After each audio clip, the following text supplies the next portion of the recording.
എല്ലാ കൂട്ടുകാർക്കും ശുഭദിനം നേർന്നുകൊണ്ട് നമുക്ക് വേദയുടെ വിക്രത്തിന്റെ ഇന്നത്തെ നല്ലൊരു വിശേഷം കേട്ടാലോ. അതിനു മുമ്പായിട്ട് ആദ്യമായി കാണുന്നവരുണ്ടെങ്കിൽ ചാനൽ ഇഷ്ടപ്പെട്ട ഒന്ന് സബ്സ്ക്രൈബ് ചെയ്യാൻ മറക്കരുത്. വീഡിയോ ഇഷ്ടപ്പെടുവാണെങ്കിൽ ലൈക്ക് ചെയ്യാനും കമന്റ് ചെയ്യാനും മറക്കരുത് കേട്ടോ. അപ്പൊ നമുക്ക് നേരെ വിശേഷത്തിലേക്ക് പോയാലോ. അങ്ങനെ ഇന്നത്തെ വിശേഷത്തില് മാപ്പ് പറയാൻ പറഞ്ഞു കഴിഞ്ഞപ്പോഴത്തേനും നന്ദിനി ഒരുമാതിരി പതുങ്ങി നിൽക്കുവാണ്. ഇത് കണ്ടു കഴിഞ്ഞപ്പോഴത്തേനും നല്ല ദേഷ്യം വന്നു കമലയ്ക്ക്. പിന്നീട് നന്ദിനി കമലയുടെ അടുത്ത് എന്നിട്ട് അമ്മേ അത് പിന്നെ ഞാൻ വേണ്ട, കൂടുതൽ വിസ്തീർണം ഒന്നും വേണ്ട, മാപ്പ് പറയാൻ പറ്റുമോ ഇല്ലയോ എന്ന് പറയണം. അവസാനം വേദന എടുത്ത് എന്നിട്ട് പറഞ്ഞു സോറി എന്ന് പറയാണ്. എന്ത് സോറി? ആരോടാ? ഇങ്ങനെയല്ല, പേര് പറയാൻ പറയണ ആരോടാ എന്താ ഏതാന്നൊക്കെ. ഇത് കേട്ട് കഴിഞ്ഞപ്പോൾ വേദ പറഞ്ഞു വേണ്ടമ്മേ, അങ്ങനെയൊന്നും ആരും എന്നോട് പറയണ്ടെന്ന് പറയണം. വേദയ്ക്ക് നല്ല സങ്കടം വരുന്നുണ്ടായിരുന്നു. പിന്നീട് വേദ അങ്ങോട്ടേക്ക് കയറി പോവാണ്. അങ്ങനെ എല്ലാവരും അവിടെ പോയി കഴിഞ്ഞപ്പോഴത്തേനും വിക്രത്തിൻ്റെ അടുത്തേക്ക് കമല ചെന്നു. അതെ, നീ താലി കെട്ടി നീ സ്വന്തമാക്കിയുണ്ടല്ലോ, നിനക്ക് ഒരിക്കലും അർഹതപ്പെട്ട ഒന്നല്ല. പക്ഷെ അവളെപ്പോലൊരു പെണ്ണിനെ കിട്ടണമെങ്കിൽ നീ പുണ്യം ചെയ്യണം. അവളെ കൈവിടാതിരിക്കുവാണെങ്കിൽ അത് നിന്റെ ഭാഗ്യമാണെന്ന് പറഞ്ഞിട്ട് കമല അങ്ങോട്ട് പോകാൻ തുടങ്ങുമ്പോഴത്തേനും വിക്രം പറഞ്ഞു അമ്മ പറഞ്ഞ് ശരിയായിട്ടുള്ള കാര്യമാണ്. എനിക്ക് യോജിച്ച ഒരു പെൺകുട്ടിയല്ല അവള്, അതുകൊണ്ട് അവളെ അവളുടെ പാട്ടിന് വിടാൻ തന്നെ ഞാൻ തീരുമാനിച്ചു. എന്നെപ്പോലുള്ള ഒരുത്തനും ഒരിക്കലും അവൾക്ക് ചേർന്നല്ലെന്ന് പറഞ്ഞിട്ട് വിക്രം അങ്ങോട്ട് പോകുമ്പോഴത്തേനും കമലയ്ക്ക് സങ്കടം വന്നു. കമല അവിടെ നിന്ന് പൊട്ടിക്കരയുമ്പോഴത്തേനും ശ്രീജ വന്ന് ആശ്വസിപ്പിക്കുകയാണ്.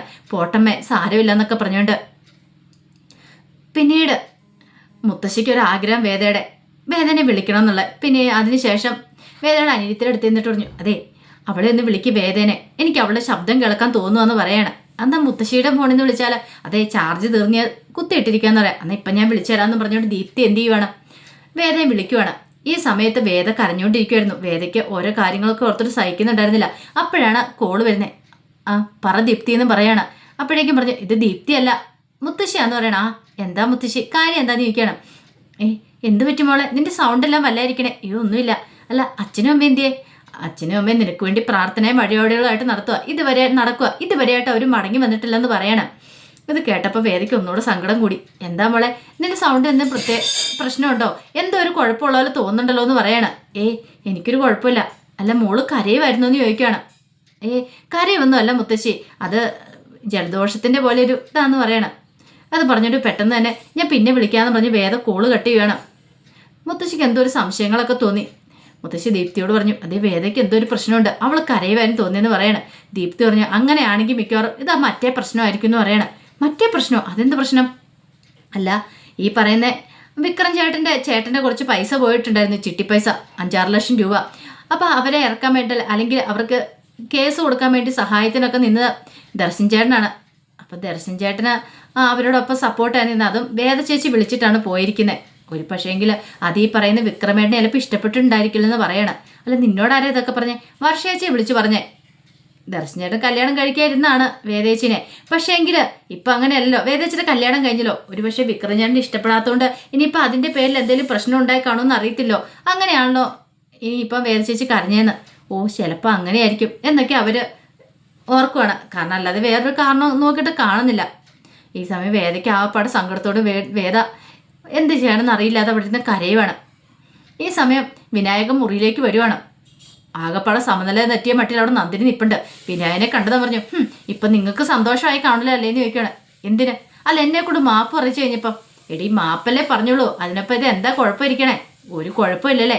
നിങ്ങൾക്കൊരു കുഴപ്പമില്ലായിരിക്കും, പക്ഷെ എന്നെ സംബന്ധിച്ച് അങ്ങനെയല്ല. എല്ലാവരുടെ മുന്നിൽ ഞാൻ നാണം കിട്ടില്ലേന്ന് ചോദിക്കാം. എടീ നാണം കിടുന്നത് എന്തിനാ? അമ്മയുടെ അവരുടെ എല്ലാവരുടെ മുന്നേ അല്ലേ? അതെ നിങ്ങൾക്ക് കുറച്ചിലായിട്ട് തോന്നില്ല, പക്ഷെ എന്നെ സംബന്ധിച്ച് ഇത്തിരി കുറച്ചിലാന്ന് പറയണം. മാപ്പ് പറഞ്ഞാൽ എന്താ, നമ്മുടെ പൈസ ഊരി കിട്ടിയില്ലേന്ന് ചോദിക്കുക. അല്ലെങ്കിലോ ഞാൻ കളിച്ച ബുദ്ധി എങ്ങനെയുണ്ട്? 3 പേർക്ക് തുല്യ ഷെയർ. കൃത്യസമയത്ത് തന്നെ വിക്രം പൈസ ഏറ്റെടുത്തുകൊണ്ട് ഞാൻ രക്ഷപ്പെട്ടെന്ന് പറയണം.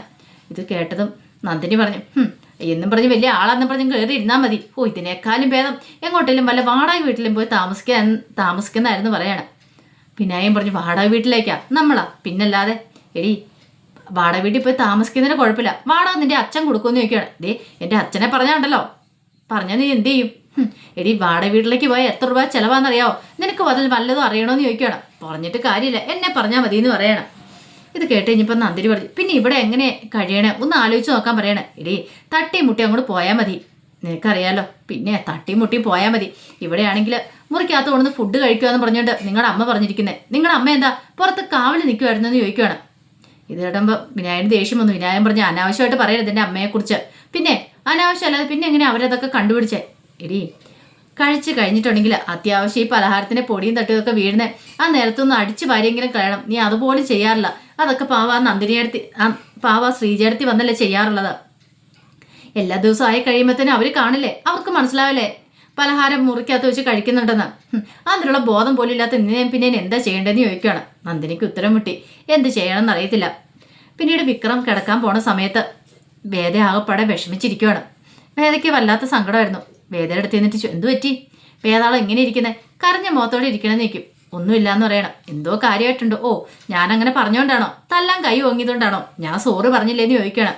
ഇത് കേട്ടപ്പോൾ വേദ പറഞ്ഞു, ഇതൊന്നും ഓർത്തിട്ടല്ലാന്ന് പറയണം. പിന്നെന്താ, ഒന്നുമില്ല വിക്രം പോയി കിടക്കാൻ നോക്കാൻ പറയണം. ഓ, ഇങ്ങനെ കാണാൻ ഒരു സുഖമില്ല നിന്നെ.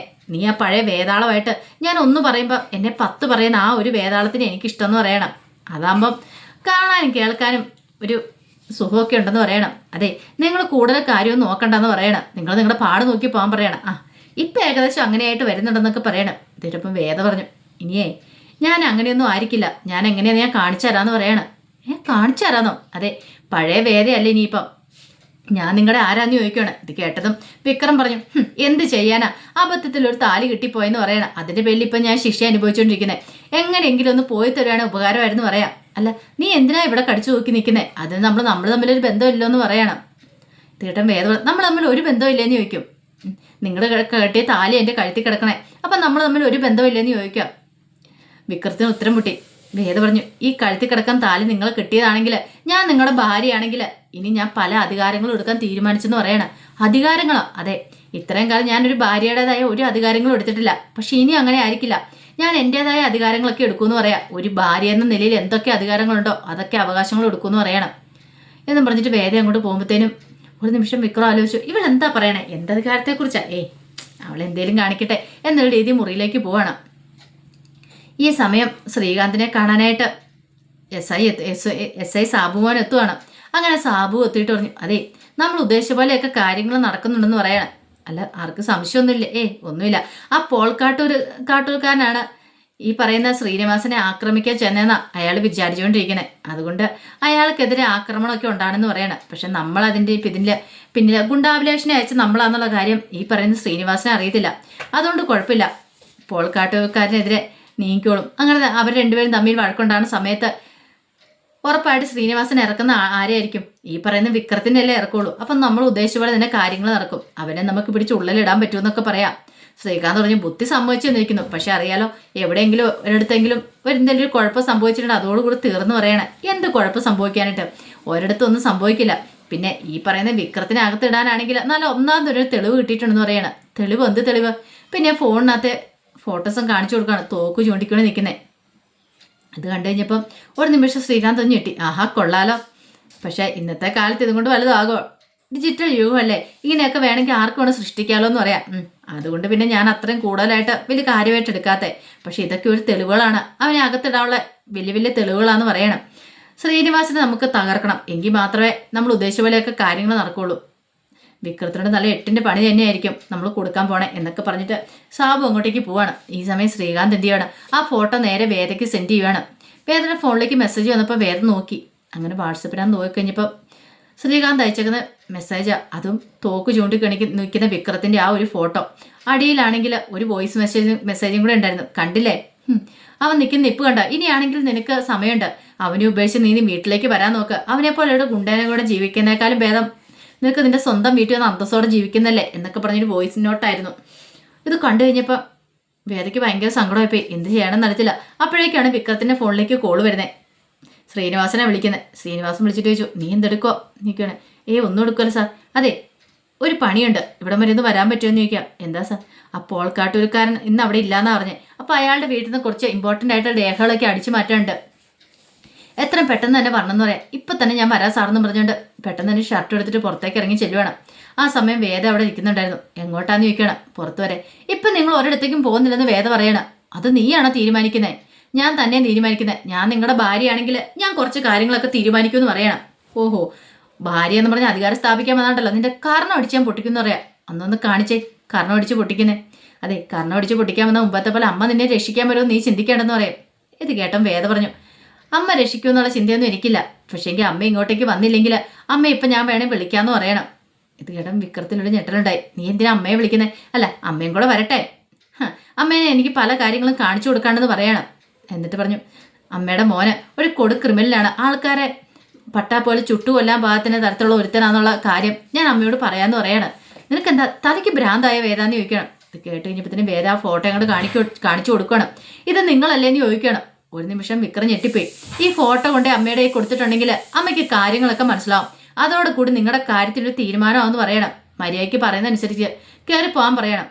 ഇല്ല, ഞാൻ കയറി പോകത്തില്ല. എന്നാ ശരി, അമ്മേനെ ഇപ്പം വിളിക്കാം. ഇത് കണ്ടിട്ടുണ്ടെങ്കിൽ ആ പാവം നെഞ്ചു പൊട്ടി മരിക്കുള്ളൂ. അങ്ങനെ വന്നിട്ടുണ്ടെങ്കിൽ നിനക്ക് സന്തോഷമാണെങ്കിൽ ഇപ്പം തന്നെ ഞാൻ അമ്മേനെ വിളിക്കാമെന്ന് പറയണം. ഒടുവിൽ ഗത്യന്തരം ഇല്ലാതെ വിക്രം അകത്തേക്ക് കയറി പോവാണ്. ഈ സമയം വേദ അവിടെ ഇരുന്നു. വിക്രം അകത്ത് പോയിട്ട് ഇങ്ങനെ നോക്കുവാണ് വേദ പോയോന്ന്. അവൾ അവിടെ തന്നെ ഇരിക്കുക. തേമ ഇവള് പോകുന്നുമില്ലോ വേതാളം, ഇനി എങ്ങനെ പുറത്തു പോകും? അപ്പോഴേക്കാണ് ശ്രീനിവാസന്റെ കോള് വരുന്നത്. എന്ത് ചെയ്യണമെന്നറിയില്ലാതെ വിക്രം നിൽക്കുക. അപ്പൊ അതിന്റെ വിശേഷങ്ങളൊക്കെ എന്ന് കണ്ടേ. ഇതിന്റെ ബാക്കി വിശേഷങ്ങളായിട്ട് വൈകുന്നേരത്തെ പ്രമോയി വരാട്ടോ.